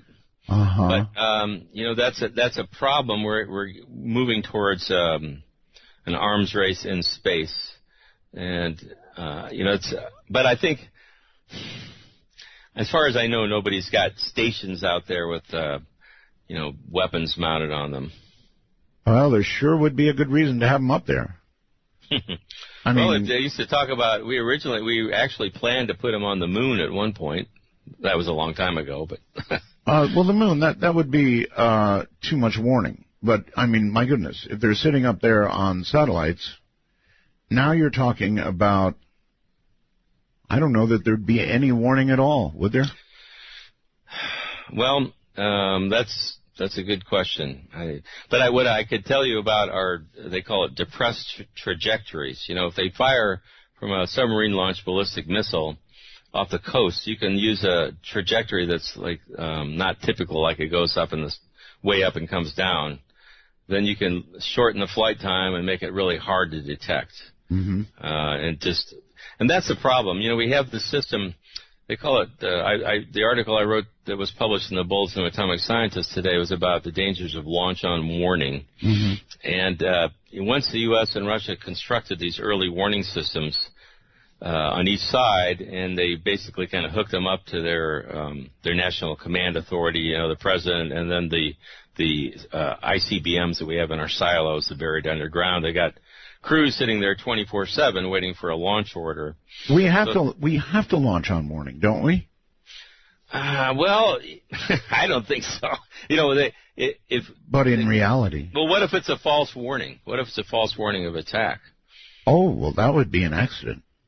Yeah, that would be. Then our retaliatory strike would actually be a preemptive nuclear strike. My point is that with the effect of these weapons, you have to launch on warning. Once you have made up your mind, the other side has launched, it's use them or lose them, right? Yeah, but that all gets back to the military mindset of essentially thinking about these almost like we did with conventional weapons and ignoring the scientific consequences of their use, to the environment. Because if somebody launches a large nuclear strike, we're cooked. It does, and so if we retaliate, we'll make it worse. But that's the reason why we're advocating that first of all we stand these weapons down, so that you can't launch them before, or at the very least you would not launch a strike before a nuclear detonation confirms that the strike has occurred. Professor, it would be too late. Let me for a moment make you the president, which I know you don't want to be. But you now have your military coming to you, President Starr, and saying they've launched. The other side has launched. Your orders, Mr. President. Well, I would say that if I had not been president long enough to arrange for the weapons to be stood down, I would say we will not launch unless there's confirmation of the attack, because there's been more than one occasion where there have been false warnings of attack. They rolled the lids back off the silos. That happened in 1985, even when they had a faulty computer chip at NORAD. And it signaled that a massive Soviet strike was underway when, in fact, it was just a 50-cent computer chip that had gone bad. Mm-hmm. But see, they stopped, I wrote about this some years ago, but they stopped publicizing this information. But we do know that in 1995, for example, the Russians sent a letter to say, it was Norway. And they sent a letter to Russia and said, we're going to have a launch of a missile. It's a weather satellite. Well, they didn't get it. And so when this missile was launched, it appeared to the Russians that it was from a U.S. submarine-launched ballistic missile. Right. And they went to full alert. They had their nuclear briefcases open, and they were ready to launch a retaliatory strike, because there's some scenarios that involve a single weapon using EMP, say, over Moscow, that would disable their communication systems. So it was plausible to them that even though it was one missile, it could be a prelude to a nuclear attack. But again, we're not told about all the false alerts and things that they have. We're just reassured that, don't worry, we're in control and everything's fine. All right, Professor, I am curious. This sort of clampdown in the media, ever since the Cold War has ended, there was plenty during the Cold War, but since, with it now being even more dangerous, and there's so little education of the kind that we're doing tonight actually out there, what's up with that? Well, I do appreciate the fact that you're willing to have me on your show and discuss this subject, because it's really important. And the reason I teach a course at the university is because I thought, well, where do you start? If we have an uninformed public, then eventually the leaders that we elect are uninformed too, and that's what I see. There was Global Zero was interviewing a number of the people on the Armed Forces Committee, and none of them knew how many nuclear weapons the United States had. At some point, the unthinkable will eventually become thinkable. Yeah, when was the last time people even observed a nuclear weapon detonating? I'm not saying we should have one so they could watch, but I'm not convinced that people fully understand. You can look at the numbers and all this, but do they really know? And there's another issue that's never discussed that I think we should mention, is that how does the ability of the president to launch a nuclear attack, how does that mix with our whole idea of limitation of powers and, the War Resolution Act of 1973, where the president's not supposed to be able to declare war? I've got a quote from Vice President Dick Cheney in 2008, and he said, "The President of the U.S. is now, for 50 years, is followed at all times, 24 hours a day, by a military aide carrying a football that contains the nuclear codes that he would use and be authorized to use in the event of a nuclear attack on the U.S. He could launch a kind of devastating attack the world's never seen. He doesn't have to check with anybody. He doesn't have to call Congress. He doesn't have to check with the courts. And that's the truth, and it's that's the way it is. So that, to me, what that means is we have a small, very, one person or at least a very small group of political and military leaders that have the ability to launch a nuclear war that we have nothing to say about. So even for an object that would end the world, we use a sports analogy. Yeah, right. That's right. And the Russians have the same thing. They call it Shaget. But both, no matter where Obama goes or Putin goes, there's somebody in the background with a nuclear suitcase that allows them to give the permission order to launch a nuclear strike. And it only takes 15 to 30 seconds to give that order. For your listening pleasure, call 1-952-CALL-ART. That's 1-952-225-5278. Well, all right, let me roll through it. There's some new stuff in the calling this show world, and we'll get to that. The public number for you to call if you would like to speak or have a question for Professor Starr. Public number is area code 952-225-5278. That's 952-225-5278. Then we're going to do something a little different, if I can find it. We're going to initiate, we did this last night in the last hour of the show, and I want to do it again. I want to open a first-time caller line. If you have never called the show, got a new number for you. Only if you've never called the show. Area code 775-285-5800. Once again, 775-285-5800. Only if you have never called the show. And then, of course, as you know, you can reach us on Skype as well, North America at MITD51, and the rest of the world at MITD55. But before we get to the phones, and they're coming up shortly, Professor, welcome back. A good question would be, if the Earth did endure a full exchange between the U.S. and Russia, how long might it take, or would it ever recover and be habitable again? And if so, how long?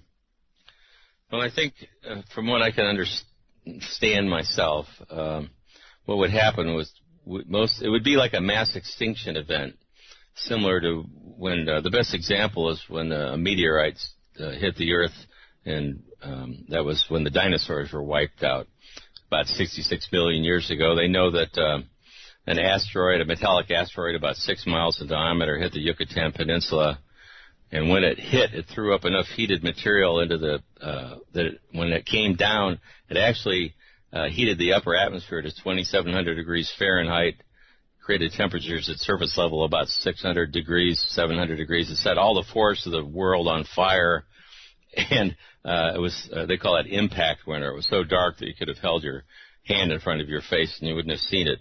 So that's worse than what a nuclear war would do in terms of the atmospheric effects. But the result was that like 70% of all the species on Earth got wiped out, and no animals larger than probably a squirrel lived. So we're looking at something that's analogous to that. And I think the sad thing is the people that are in charge need to understand that they can't go live in a shelter underground for 10 or 20 years and expect to come out. If you're in an environment where there's very few, if any, animals left and the forests have been destroyed, that's not really habitable when you're at the top of the food chain. So I think that's why I think we have to look at this we have to somehow come to grips with this as a species problem, and we have to think of nuclear war as a mass extinction event as opposed to, we talk about destroying civilization and all. Well, those sorts of catastrophes are almost incomprehensible, but yet they're still survivable. But extinction is quite permanent by definition. It is, yes. And that's why I think that's why I resent when we get feedback from the White House saying, we went, I didn't, but some of the people in a group I work with, PSR, went and talked to John Holdren, Obama's advisor, shortly after Obama was first elected. And they were told that, well, we think that if the prompt effects of nuclear war don't prevent war from happening, then the long-term effects aren't really that important. Well, they certainly are important. For example, if you live in a country that's not involved in the war, or it's not even in the target area, but all your people are going to starve to death as a result. Yeah, it was going to actually be my next question. You recall the movie On the Beach, right, of course? Yes. Actually, I spoke in Melbourne. Really? On Hiroshima Day, and that they had me. Somebody came up and talked to me about that. Yeah, so I always wondered, was it realistic in that the southern hemisphere would not be extinguished immediately? However, the eventual effects would get them, and essentially that movie was within the realm of accurate. That movie focused on radioactivity, basically. Right. That's right. And if we have a war where they bomb all the nuclear power plants and put immense amounts of this long-lived radioactive, ionizing radiation into the atmosphere, and God only knows what that. I mean, that to me is almost unthinkable. But what we're talking about really with the studies that we talk about with the smoke and the blocking the light and the cold, that there would be a lesser degree of light being blocked in the southern hemisphere, but they predict like 35 to 40%.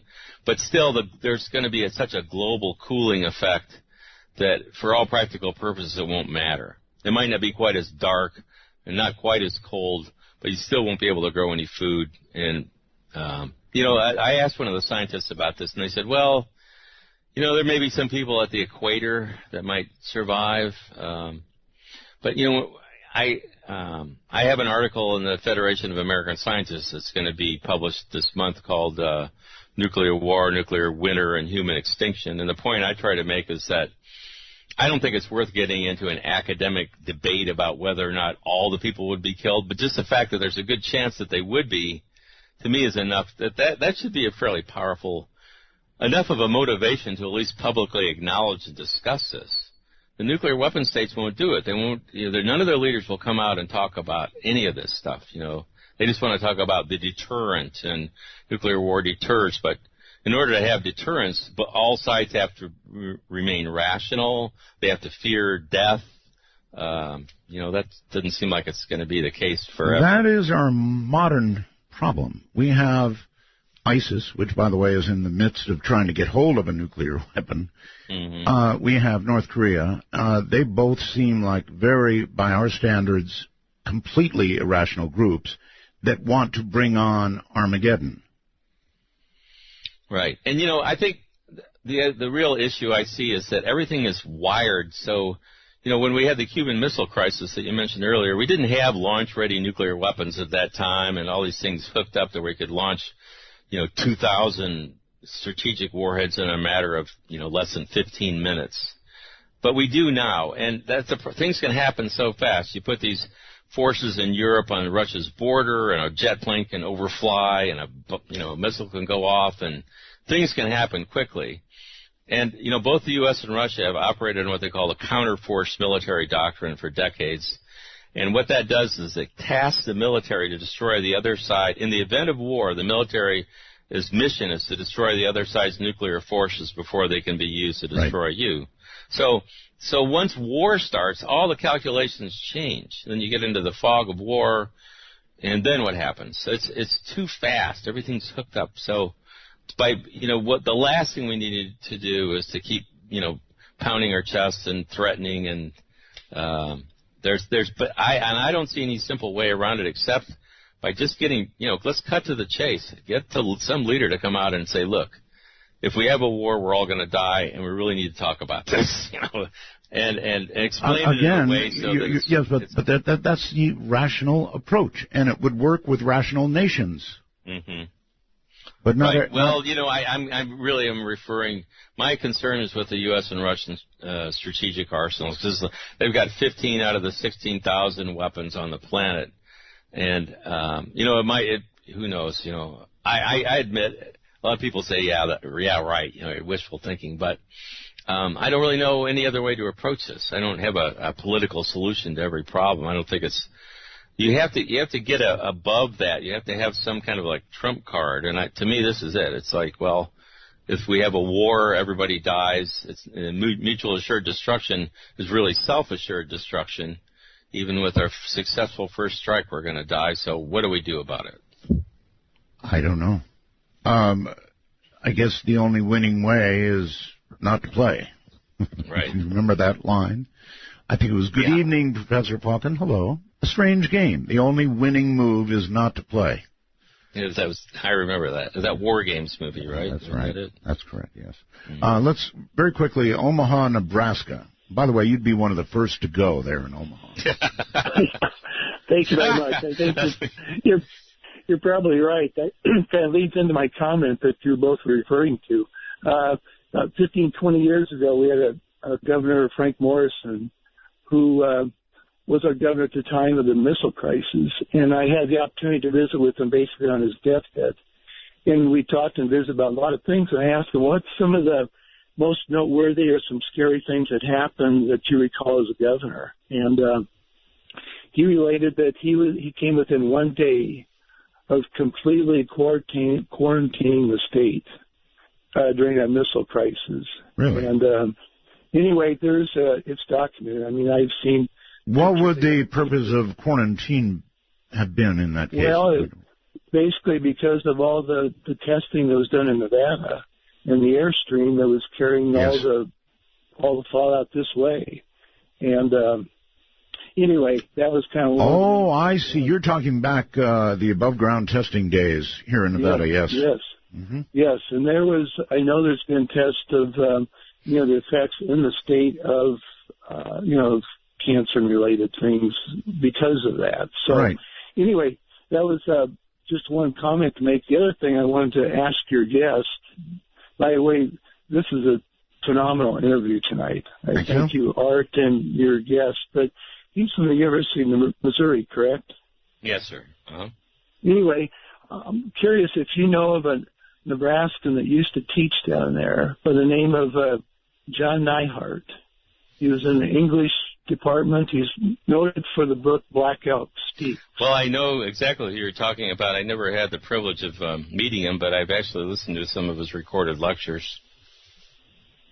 Yeah, he recorded the Vision of Black Elk, and but those are two of the most peace-loving, peace-seeking men that I knew. And this with the Supreme Chair of the Earth and stuff. But just one last thing. Yes. I think the Pope's comments recently could be, he made reference in one of the talks so often to, we need to enter into conversation.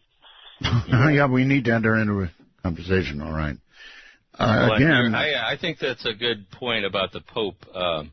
If the Vatican and the Pope, they can get behind nuclear disarmament, it helps when you get that sort of dialogue going. And, another thing that is not made the news big time, but at the the International Red Cross has come out strongly in favor of banning and eliminating nuclear weapons. The Red Cross hasn't joined in because of political pressure, but really, they certainly, International has made it come on record for it. I'll be darned.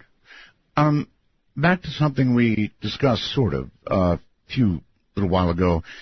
If I were to ask you to guess, just a guess, Professor, about whether there are nuclear weapons in space, what would your guess have to be? I don't think there are, although I would say that, I have no way to know that they're not. I think that they don't really have to keep them in space because they have so many ready to go here on Earth that they can hit any target they want on Earth in at least, at the very most, an hour, and most of the time 30 minutes or less. Usually, if we can do something, we do it. And I'll leave it at that. And that's part of the reason when they talk about moving nuclear weapons to Europe, this is all a political thing. It's although it's dangerous because if you forward-base nuclear weapons, say in NATO countries, then you make them, in a sense, not only easier to use, but they're also more at risk for terrorism and threat. It's a bad idea, and you can still hit any target you want with a U.S. Trident sub. Can carry up to 200 warheads, that are independently targetable.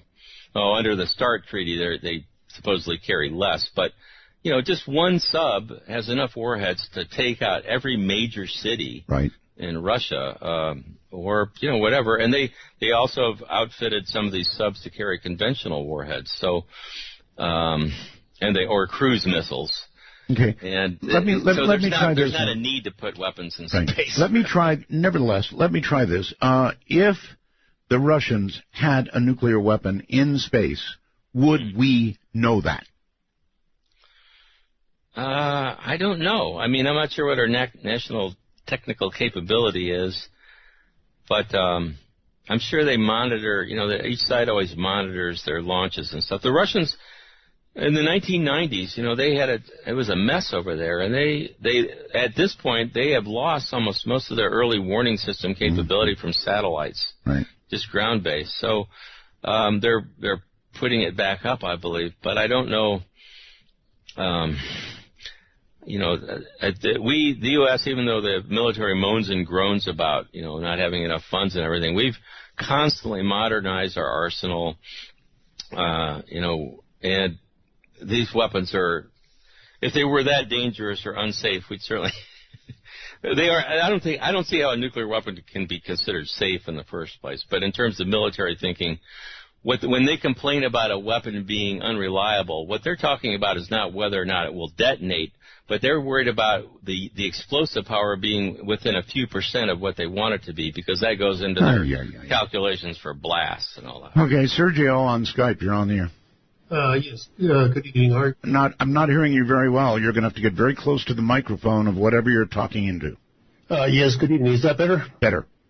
Yes, good evening. Great subject. Long-time listener to you. Very interesting subject tonight.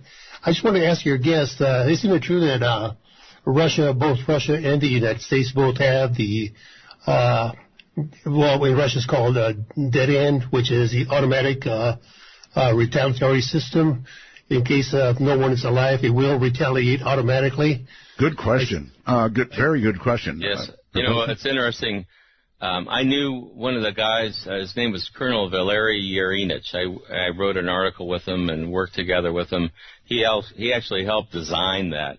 It went into operation around 1985, and Valery passed away a couple of years ago, but he had told me that as far as he knew, it was still in operation. It's called Perimeter, or the Dead Hand is a nickname. It's called the Dead Hand, which, as your caller suggests, it's designed in the event that there's a decapitating first strike. There's a surprise attack that kills everybody in Moscow and prevents them from issuing a launch order. There's a command module that's about 60 miles away from Moscow that there's a couple of guys or officers that sit there, and Colonel Yerinich wrote about this in his book. He said there's a couple criteria that has to be done. There has to be an early warning from the National Command Authority that an attack is imminent. Then there has to be a complete loss of communication, and they have a lot of redundant. They have radio, they have satellite, they have fiber optic, all sorts of. They've never ever, he told me, in the history of their strategic rocket forces, lost communication with this. But so they would lose communication, and then almost simultaneously they have nuclear detonation detectors that are optic and seismic and radiological. And if all these criteria are met in a very precise time frame that corresponds with the warning of attack, then they launch. They're called emergency communication rockets.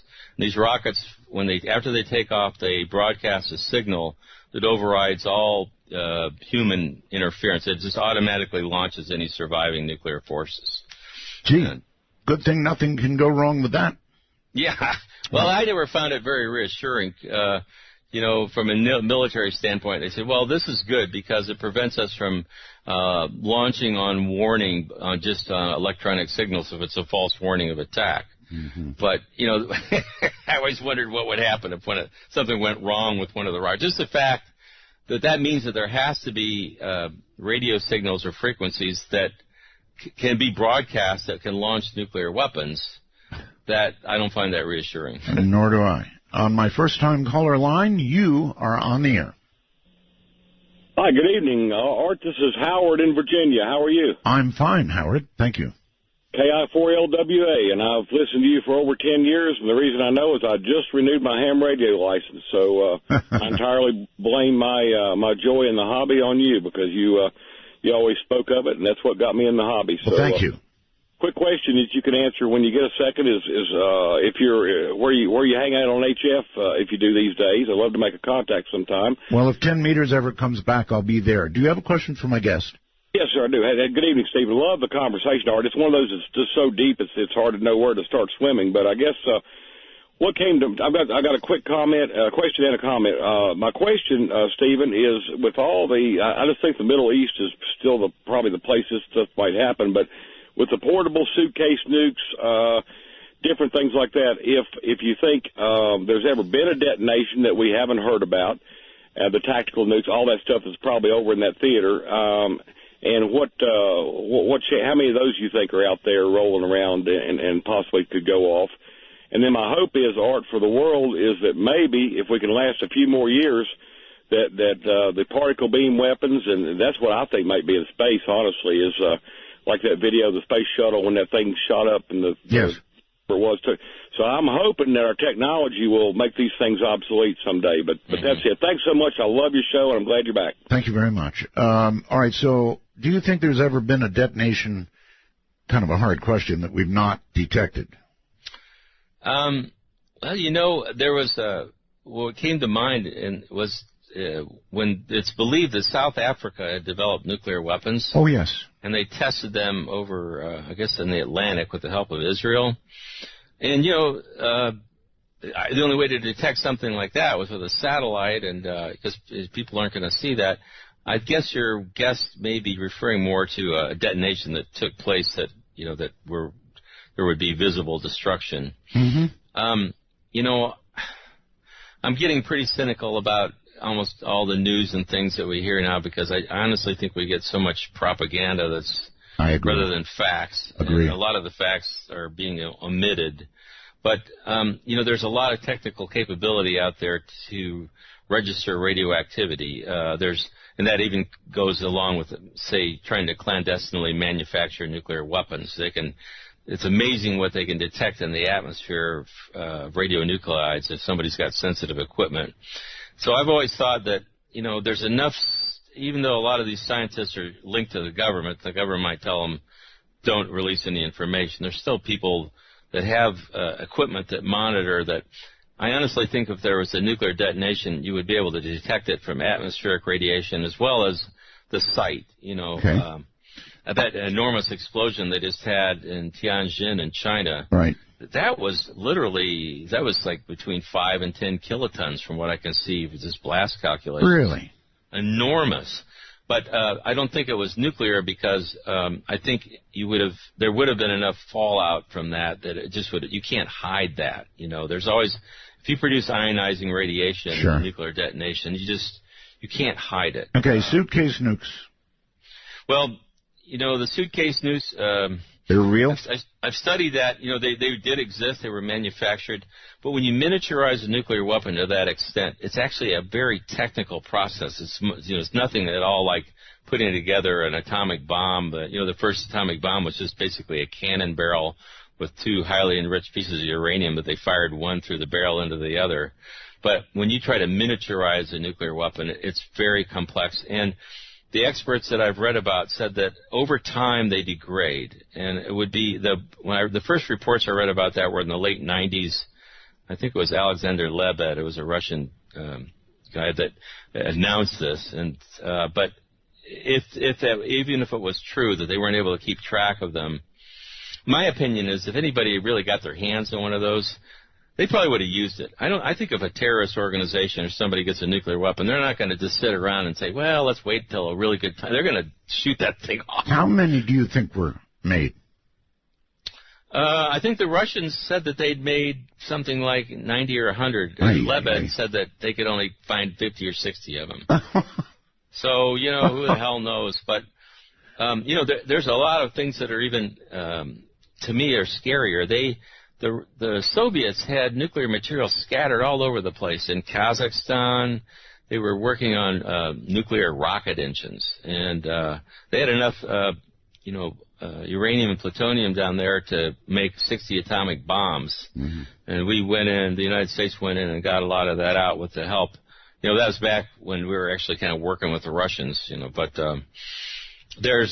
it's really, I swear to God, it's just amazing that we haven't had a bomb go off somewhere. It really is. There's so much highly enriched uranium that's out there that's been manufactured that, it's really a miracle that we haven't had it put together and used in a bomb someplace. Okay. Down to Houston, Texas. First time caller. Hi. Hey, good evening, Art. Man, I can't believe I'm online, actually. I just have a question. Are you listening, sir? I've got a question. Are you listening online? Yes, sir, definitely. Okay, go ahead. Well, yes, sir. My question, sir, actually, I read an article a couple of months back. I believe they asked a Russian defense minister. It was just a basic scenario that the Russians said they would drop a nuclear weapon into, I believe it was Yellowstone National Park, since it is an active volcano, and that would basically just disrupt the United States, break it in half. I don't know if that's a scenario that. Well, it would be, if they did that, it would be an act of war, and then we would have global thermonuclear war. Right, Professor? Yeah, that's true. I read that same report, and I even discussed it with a friend of mine who had done some studies on it. Yes. He said that the effect that they're predicting is somewhat debatable, talking about dropping weapons off the coast of California. But there's what scared me about that is just that there's military guys on each side. We have, extremists in all the nations, and the Russians have ultra-nationalists they'd like to start a war right now.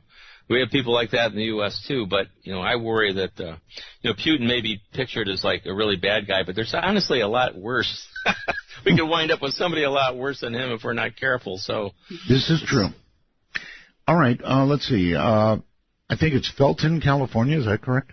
Yeah, hi, this is Tom in Santa Cruz. Yes, Tom. I wanted to ask Professor Starr, are you familiar with a book by John Mueller, who happens to be my cousin, called Atomic Obsession? I'm sorry I'm not, but I'd like to read it. Okay, yeah, he's a professor of politics at Ohio State University.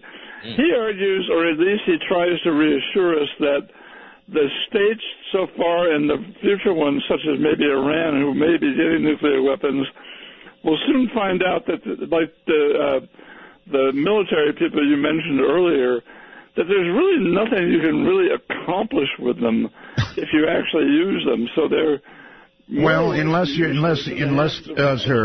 dedicated. I guess he's not hearing me. Unless you're dedicated to the destruction of a nation like Israel, unless you're actually dedicated to doing that, and then there would be something you could do with them, right? Let me say that. There was a general in India that made a comment about, they said, well, which nation got invaded? Was it North Korea or Iraq? So there is a perception out there that having nuclear weapons, if you're, a small nation, might provide you with a means to escape invasion. In a sense, it's sort of like a six-shooter in the Old West. And that's why Henry Kissinger, George Shultz, William Perry published some articles in the New York Times a number of years ago. They actually called for the abolition of nuclear weapons because their perception was that the United States was so far ahead with its conventional weapons that nobody ever be able, the small nations can't even think about catching up. But the way they can kind of equalize the situation is to build some atomic bombs. Well, it's a great way to get foreign aid. The mouse that roared. The mouse that roared, indeed. But it actually is a great way to get foreign aid. Yeah. Would we really be looking at North Korea the way we do and providing food and other things for them? That's a good point. If they didn't have nuclear weapons? I think the answer to that is a very, very, very clear no way. So, lay off reservation here and ask you, Professor. You followed, I'm sure, the story of Edward Snowden, yes? Yes. The country seems more or less evenly split on what he did. How do you feel about it? Well, I think that he's somebody that should be considered a hero. That he was trying to expose clearly corrupt things that were going on in the government. Unconstitutional things. Yeah, if people remember what the Constitution is. Barely. Barely, and that's what tonight's show is all about. Systematically destroyed, unfortunately. People don't remember the Constitution. They don't remember what really could happen, with these weapons, and that's why we're doing what we're doing tonight. Right. Well, the Constitution was designed to protect the people from the government, and so we seem to have lost that protection. We seem to have. Let's go to Colorado Springs, I think. Hello. Yes, thank you, Art, for doing this show tonight. This is Kevin in Colorado Springs. I guess the ultimate question I have is, what can be done to stop this? Boy, that is, you're right about that. It is the ultimate question. Professor? Well, maybe my solution is too simplistic. On an individual level, I would recommend people to first consider joining, look around and join an organization you feel comfortable with. I like the Nuclear AIDS Peace Foundation. You can join Physicians for Social Responsibility. You don't have to be a physician or a healthcare professional. There's an international campaign to abolish nuclear weapons. ICANN. A lot of really young people are really into that organization. That's a good start because you need to be a little bit educated on this. I don't think your solution is too simplistic. I just think that, I'm sorry to say, but I think it's dated. Right. Well, you have to do more than just write letters and join organizations. That's the first step. But I think it's time for, what gets attention these days? You have to do something. You have to, so there used to be protests and even those, but when we had 1 million people in Washington, D.C. in 1982, but that was back when we had more of an educated public. I'm not sure if we have time to educate the whole public about this, but it's my hope that at least pressure can be brought upon the leadership I consider it a form of criminal negligence on the part of leaders. If they know about this danger and they refuse to act on it, they turn their heads. It's more convenient to keep your nuclear weapons than it is to discuss the fact that they could destroy human existence. Everything. Then that's a criminal act. It would be called willful blindness. And people have to be willing to call that out. There's some point in your life where you have to decide if you're going to do something. You can say, well, geez, that really was a terrible show I heard, and I'd like to do something about it. If you just forget about it, then that's not a solution. You've got to be willing to go beyond that. But it does, we've got now, we have Twitter, we have the Internet, and things can go viral. People can get information across at lightning-like speed around the world. So there's a capacity to educate and learn that never existed before. Okay, well, again, I just consider it a little bit dated, Professor. In other words, unfortunately, your solution depends on rational people. Mm-hmm.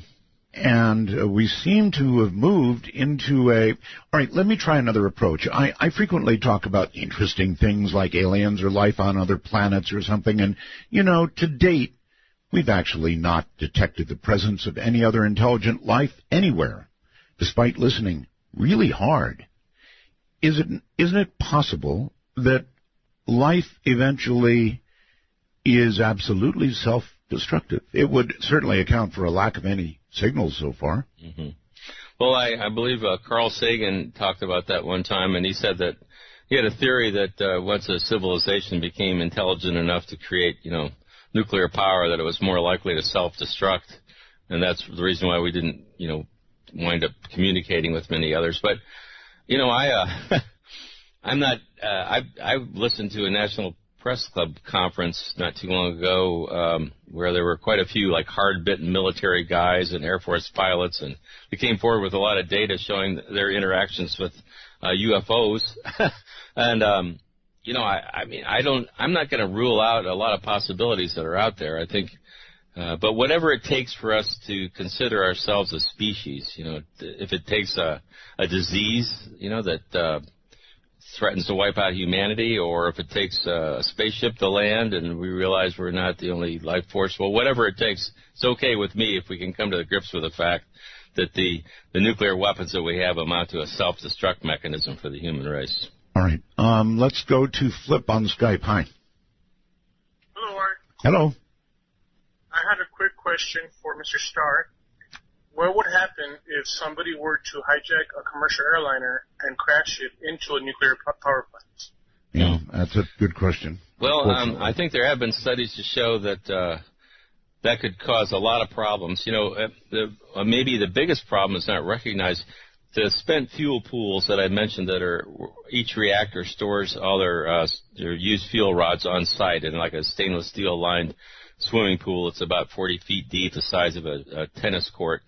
A lot of the buildings that house those are just like concrete block. They're like the buildings that would house chemical. They're not a heavy duty. They're not built to the same standards like a containment vessel. And a plane crashing into that could easily cause a massive release of radioactivity if it destroyed the cooling system on the pool, or breached the pool and allowed the cooling water to be released. Okay, well, I understand that in Fukushima, what really was their undoing was the fact that the diesel generators that had to be maintained, and they did have them, were down below ground. And so, of course, they flooded, so no power. Now, that's right. Well, and there's another thing, too. You can scram a nuclear power plant and shut down the fission. Yes. But there's still an enormous amount of heat that's still there that's going to – you have to keep cooling the core. And when they lost all the off-site power, too, and their cooling systems that were, flooded, they lost the ability to cool the reactor core. And so they melted. And honestly – the Japanese knew damn well that all of those reactors had melted down within the first couple of days of the accident. They actually watched a cloud of radioactivity travel over Japan. It even went over Tokyo. And they didn't warn anybody. I mean, it reminded me of when they had the nuclear weapons tested in the United States and didn't warn people, not to drink the milk and all that. So, sorry, I would get on a little bit of rant there, but it still makes me mad whenever I see those sorts of things happening. I remember back in the 80s, I worked for a large station in Las Vegas, KWN, and I would have to go on the air every now and then and say, people in precarious positions and, window washers and all those kinds of people, please be aware that in 10 minutes or 15 minutes, whatever it was, there's going to be a detonation at the test site. And sure enough, there would be a detonation. And when there was, we would rock back and forth. The building would go back and forth. Oh, yes. Yes. I was around for that. Well, a lot of those underground tests actually vented and released huge amounts of radioactivity. The cancer rates there in Utah were just astronomical.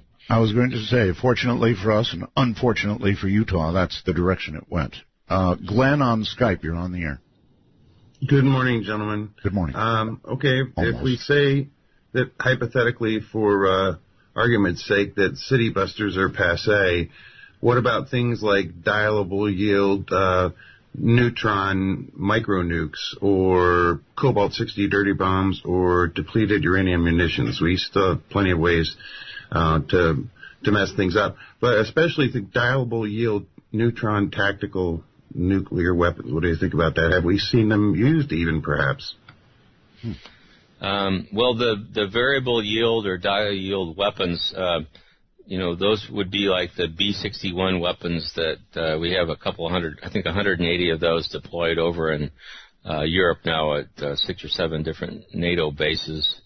I don't know if any, I'm not aware that any have actually been used, but, keep in mind that there's a difference when you talk about a nuclear detonation. That means like on a Sagad, fission and fireball, and that's different than a dirty bomb. Is a conventional bomb that spreads, that blows radioactive substance apart and can contaminate an area. Mm-hmm. The DU weapons they're a radiological weapon, depleted uranium.